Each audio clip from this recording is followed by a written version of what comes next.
Good evening, Chelsea fans. We have some big reports to break down tonight as Chelsea seems set to sign one of Africa's next big and upcoming talents. On top of that, we'll be discussing some interesting January centre-back news as well as the media's talk around Chelsea's title challenge ending. There's a lot to unpack, a lot to get through, and I hope you guys enjoy today's video.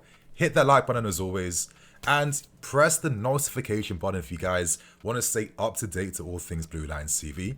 Finally, as we are in the month of December, Christmas is coming, and if you plan to make any purchases for yourself or your loved ones, the Mega Store has you guys completely covered with some excellent ranges. You'll find these links in the card above, description below, and don't forget to use Nini10 at checkout to get a full 10% off your final order, my friends. So I hope you guys enjoy today's video, and let's tackle and break down today's first big report. And let's tackle this big news surrounding this African talent. He comes from Burkina Faso. His name is Mohamed Zongo.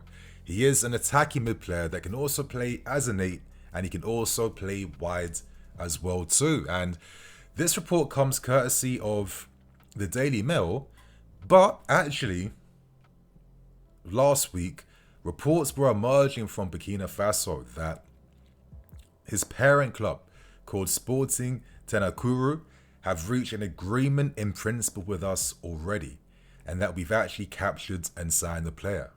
For now though, because I couldn't find those article links, let's look at the Daily Mail's report. And at the moment, they revealed that we are working to sign highly rated Burkina Faso star in Mohamed Zongo. Now, if you guys remember, we once had another young protege from Burkina Faso, that was Bertrand Traore. And I'm not going to lie, I'm actually kind of happy that his career's been quite good at the highest level. I mean, he really joins, European football really late in his youth career. And the fact that he's doing his thing at Sunderland, he's done his thing at Ajax, and for so many clubs, it does tell you the talent that he does have. Now, anyway, Mohamed Zongo has now turned 16, but he caught the eyes of everyone at this winter's Under-17 World Cup in Qatar. He was 15 years old, one of the youngest competitors in the tournament. And for Burkina Faso, this kid recorded 2 goals, scoring against the Czech Republic as well as Germany, and he bagged 3 assists as well too. So yeah, there's a lot of talent and hype around this kid. But for some of you guys, now before I kind of talk about this game a little bit more, you might be wondering, okay, what's the game plan here? Because we all know, especially like post-Brexit rulings as well, we're not allowed to sign anyone under 18. He's just turned 16 years old.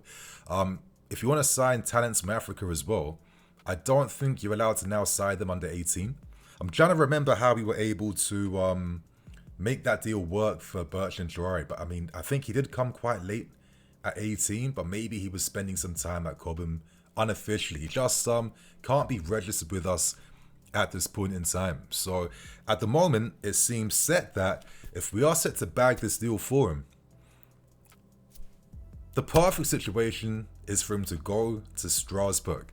And that ideally is one of the benefits behind the reasons why we want this multi-network model. It's not so we can just have guys who can get loan moves and stay in safer environments, but I guess the option is also to capture some of the best possible emerging talents across the globe, across different continents, and create that little pathway from connections in either country, which creates this funnel that gives us access to these guys in the future when they're able to be registered and get their work permits secured. So yeah, it's really interesting, but this kid has definitely got a lot of hype right now, a lot of interest. We beat out some big competition to his name. So I think it's only right for me now, you guys, to show you some clips of his game so you can see what this kid's about for yourself. And, you know, this guy, in my opinion, I see a little bit of a Mohamed KUDUS in his game. I think there's a lot of interesting things, a lot of interesting similarities, if I don't say so myself. Not only does he have that sick first touch, which is on point, and I think, you know, when the first touch is crisp and clean, it makes the subsequent actions work more meaningful, right? he's known to be very left-footed. Like, literally his right foot is just there for standing. But he does have that powerfulness to his game in terms of how he can kind of ride challenges already. Being one of the youngest guys in the under-17 World Cup, but also physically able to hold his own quite easily, quite comfortably, whilst driving his team up the field and providing that attacking thrust. It's a bit KUDUS-esque, in my opinion. Now, with this kid, he also has that final ball under his locker as well, but he also has that close control of his dribbling. You know what I mean? I think he looks like a really interesting talent. You guys know I was upset that we never saw KUDUS representing us and playing for us. I still think if we had someone like this in our squad now, oh, we'd be leveling up like crazy. I'm being serious. He would be so good for the team. But listen, it is what it is. But for us, there's a lot of competition for this kids. The Mail reveals that clubs like United and Man City were also in the running, but it seems like we are set to beat them to his signature and get this deal over the line. But we can't also forget, you know, those classic European clubs too, like Villarreal, Anderlecht. Normally they're like the perfect funnel for these talents from the globe to play there, learn how to, play in a UEFA level environment, in a European level environment, and they're the clubs that put you on in the future. So the fact that some of these players now are seeing us as like a real viable option, I think that tells you everything you need to know about what we are doing now with Strasbourg. We do know that we've signed some talents for them already. We know we signed Pape de Jong, who's currently on loan right now, but let's see what he does over the next few years. We bagged him for $1 million before he made his move to Strasbourg. Yeah, we have signed that, the Brazilian right back. I'm forgetting his name top of my head now. But it seems like he learned the lessons that Pedro Lima, that Brazilian right back with the Luis hair, when he rejected us to go to Wolves, where is he right now? And where could he be, or could he have been, if he remains at Strasbourg and trusted the process? So, it's a positive sign that, our clout in this game is going up and we're seen in high regards. And listen, one of the benefits we have of being Chelsea is that some of Africa's best players and talents will always be enamored at the prospect of having the opportunity to play for us. And I think this kid, in terms of what he does, the powerful strides, the athleticism, the close control, that left foot, the line breakers, the through balls, the set pieces. He's also a very strong set piece taker. He comes from the renowned Tenakuru Academy back in Burkina Faso, and he's seen as one of the best talents to come from that club in a long time. So good luck to Mohamed Zongo. How do you guys feel about this news? Because right now we're going to start moving on to some interesting January news right now, and we'll be discussing this talent from Club Brugge. And at the moment, my friends, reports from England are suggesting that we could be potentially getting ready to battle Liverpool to the signing of Joel Ordonez. Now, we've already signed another Ordonez, Joel Ordonez from Independiente del Valle. And there's a few guys coming from that club, right? Outside of your Hincampes and players like that and Pachos, Ordonez, Joel Ordonez, Kendry Páez, Moises Caicedo, Ecuador have done incredible things, and Independiente to be at the forefront of producing actual world-class talents for the best clubs in the world. That can't be something that's overstated. But anyway, let's look at the reports right now. It comes out from Bola VIP, an Ecuadorian outlet. Naturally, these types of outlets are going to have a bit more insight behind what's going on, right? But as we know, Ordonez has been a very popular player in Europe for a minute.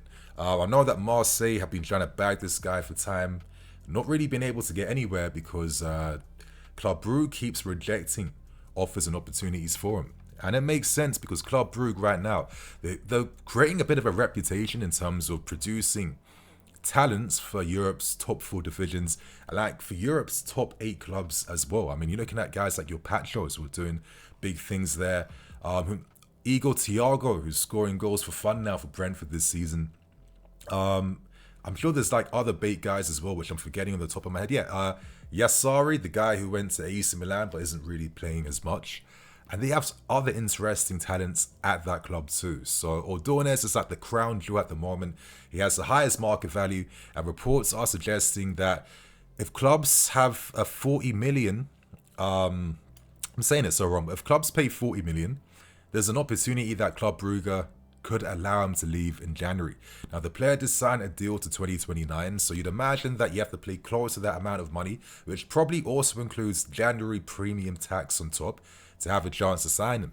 And I guess the question is going to be, after some of the horror showcases we see at times defensively, especially with Tolson's performance yesterday and Badia Chills, could the club maybe decide, you know what, maybe we do kind of bite the bullet and we do maybe consider now looking to add reinforcement in January?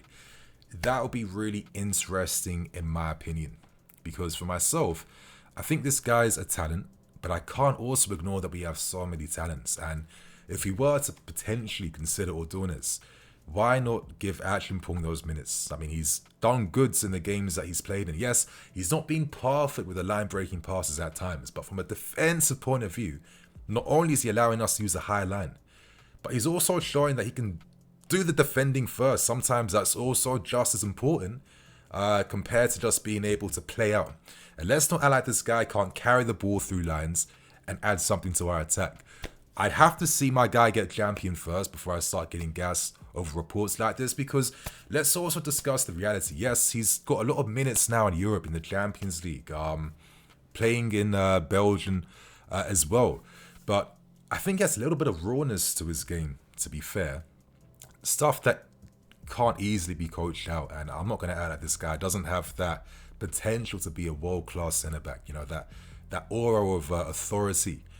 He's in control of situations. And listen, in terms of his line-breaking abilities, he's also, quite good for his age. I did find this interesting stat website which discusses the best under-23 players across Europe when it comes to progressive passing. Naturally, I'm going to be seeing guys like Dean Howson around the top. I'm surprised he's not at the top, though. Instead, it's Ordonez's teammate at Club Brugge, John Spielers, who's at the top right now, which is interesting to see.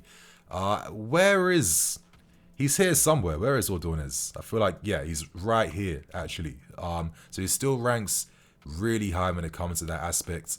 But there is that rawness. You know, sometimes, yeah, these guys have that type of technique down.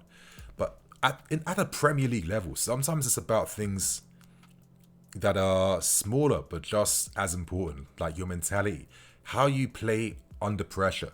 These are things that scout websites and stats websites aren't really able to really communicate or explain, because, yeah, in an isolated moment, he can see his qualities. But what do you do when you're up against players who are just as good as you, or sometimes even better than you?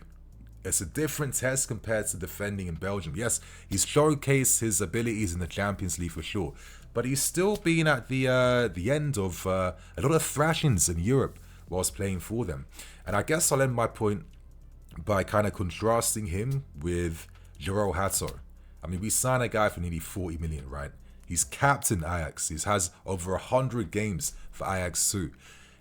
It's quite easy to assume that he just comes here, continues this game, and just only improves, right? But it's not as simple as that. And even though I'm sure long term this guy is going to be a real talent and player for us, the reality is he's 19, 20 soon, and he's acclimatizing to a new league, teammates, style of play, and a more intense league.